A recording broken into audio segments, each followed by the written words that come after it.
Señor esté con ustedes. Y con tu espíritu. Lectura del Santo Evangelio según San Marcos. Gloria a ti, Señor. En aquel tiempo, cuando Jesús regresó en la barca al otro lago, se quedó en la orilla y ahí se le reunió mucha gente. Entonces se acercó uno de los jefes de la sinagoga, llamado Jairo. Al ver a Jesús, se echó a sus pies y le suplicaba con insistencia: mi hija está agonizando, ven a imponerle las manos para que se cure y viva. Jesús se fue con él y mucha gente lo seguía y lo apretujaban. Entre la gente había una mujer que padecía flujo de sangre desde hacía 12 años. Había sufrido mucho a manos de los médicos y había gastado en eso toda su fortuna. Pero en vez de mejorar, había empeorado.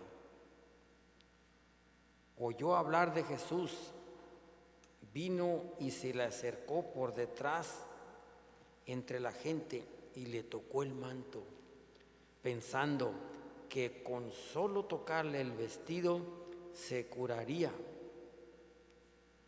Inmediatamente se le secó la fuente de su hemorragia y sintió en su cuerpo que estaba curada. Jesús notó al instante que una fuerza curativa había salido de él. Se volvió hacia la gente y les preguntó: ¿quién ha tocado mi manto? Sus discípulos le contestaron: ¿estás viendo cómo te empuja la gente y todavía preguntas: ¿quién me ha tocado? Pero él seguía mirando alrededor para descubrir quién había sido. Entonces se acercó la mujer, asustada y temblorosa al comprender lo que había pasado. Se postró a sus pies y le confesó la verdad. Jesús la tranquilizó diciendo: hija, tu fe te ha curado. Vete en paz y queda sana de tu enfermedad. Palabra del Señor. Gloria a ti, Señor Jesús. Podemos sentar.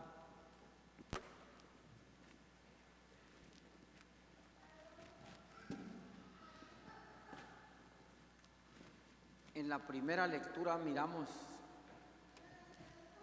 cómo Dios nos dice que crea al mundo, que lo hace todo bueno. Y ya en el Evangelio miramos a Jesús, que es Dios mismo, resucitando muertos y curando enfermos.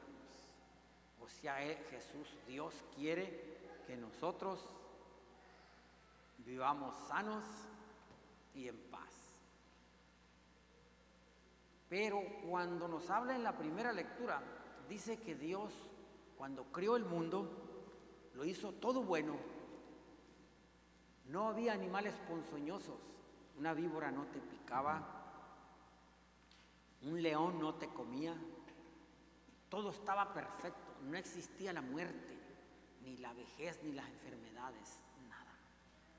Todo lo creó perfecto y bueno. Y Dios no mata a nadie. Entonces, ¿cómo es que pasa la muerte? ¿Cómo es que nosotros nos preguntamos que como una vez que atropellaron a un niño en Chicago de unos 5 o 6 años, un camión le pasó y lo así en un instante quedó ahí muerto? La mamá casi se volvía loca. Y se pregunta uno: ¿dónde está Dios? ¿Por qué ese niño murió? Dice la Biblia también que cuando Dios creó el mundo y lo hizo todo bueno, también había creado a los ángeles. Y uno de ellos, Lucifer, se hizo diablo por desobediencia a Dios. Porque nos creó a ti y a mí y a los ángeles libres. Díganme si no cada uno de nosotros decide qué hacer en su vida. ¿Sí o no?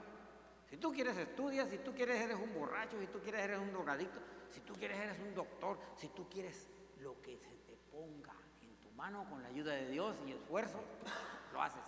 Pero si quieres también, te pierdes. Pues así les pasó también a los ángeles. Uno de ellos, el preferido de Dios, Lucifer, se convirtió en diablo. Dijo, yo quiero ser como Dios y no le obedezco, se hizo soberbio.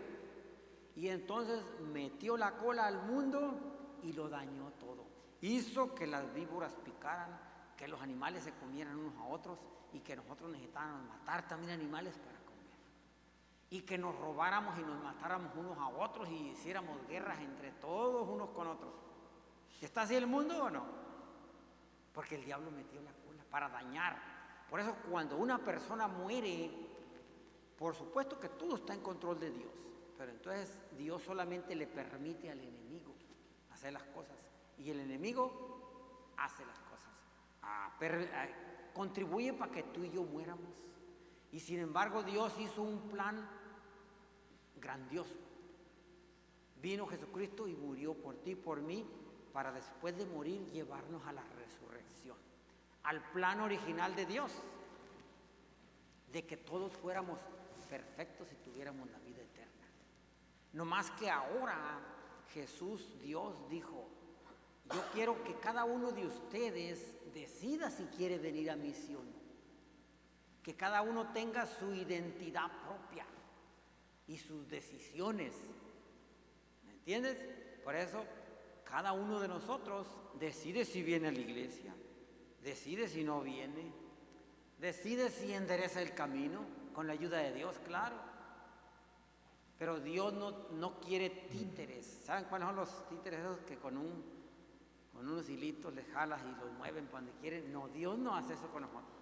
Dios me ha hecho a mí libre y a ti libre. Y Él todo lo creó bueno.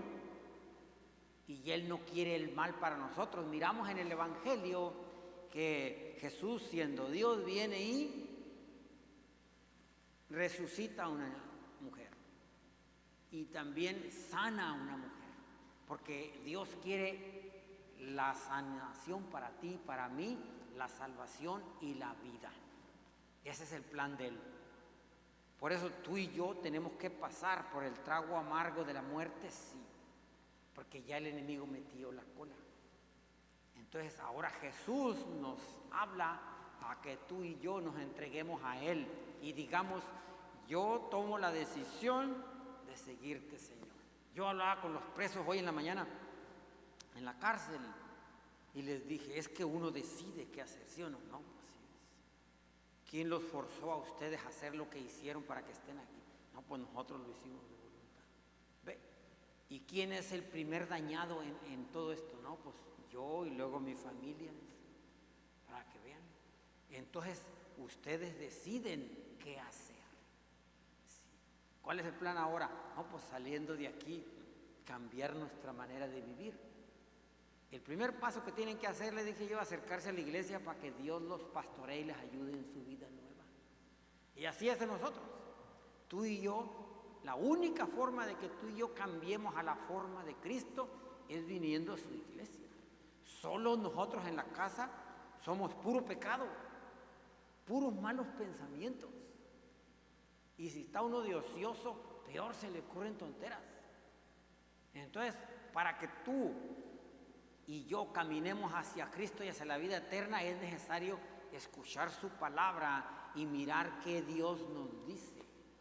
Que miremos el camino que queremos agarrar. Pero eso tienes que decidirlo tú personalmente y guiar a tu familia, a tus parientes. Si estás casado, tienes hijos, a tus hijos. Ponerles el ejemplo, por lo menos en tu vida. ¿Es un camino difícil? Sí, es difícil, claro que sí. Porque el pecado está donde quiera que vayas, donde andes, hasta en los sueños. Por eso es que necesitamos la misericordia de Dios. Necesitamos venir a misa, ¿qué más? Leer la Biblia y orar.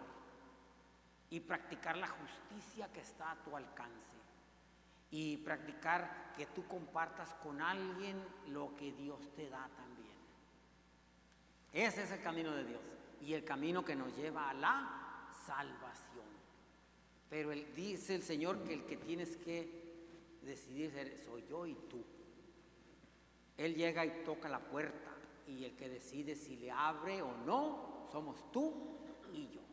Así es que de ahora en adelante, hermanos, a abrirle la puerta al Señor para que el Espíritu Santo nos guíe y estemos listos para cuando Él nos lleve. Y no enojarte con Dios porque un pariente muere. No, tú también vas a morir, todos vamos a morir. Es necesario, dice la Biblia, que cuando tú siembres un grano de trigo, de maíz o de lo que sea, ese grano, si tú a los días abres ahí, ese grano murió, se pudrió, pero ya viene ahí un tallito, una planta. Entonces muere el grano para poder dar origen a una planta nueva. Así tú y yo, nuestros cuerpos van a pasar por eso de la muerte para resucitar a una vida nueva con Jesucristo. Entonces démosle gracias a Dios, hermanos, pidámosle que nos ayude a entender el misterio de la salvación, que nos ayude a confiar en Él y que Él tiene la salud, la sanidad y la resurrección, y que nos ayude a caminar con Él y a no tener miedo en que un día vamos a entregar este cuerpo. Amén. Amén.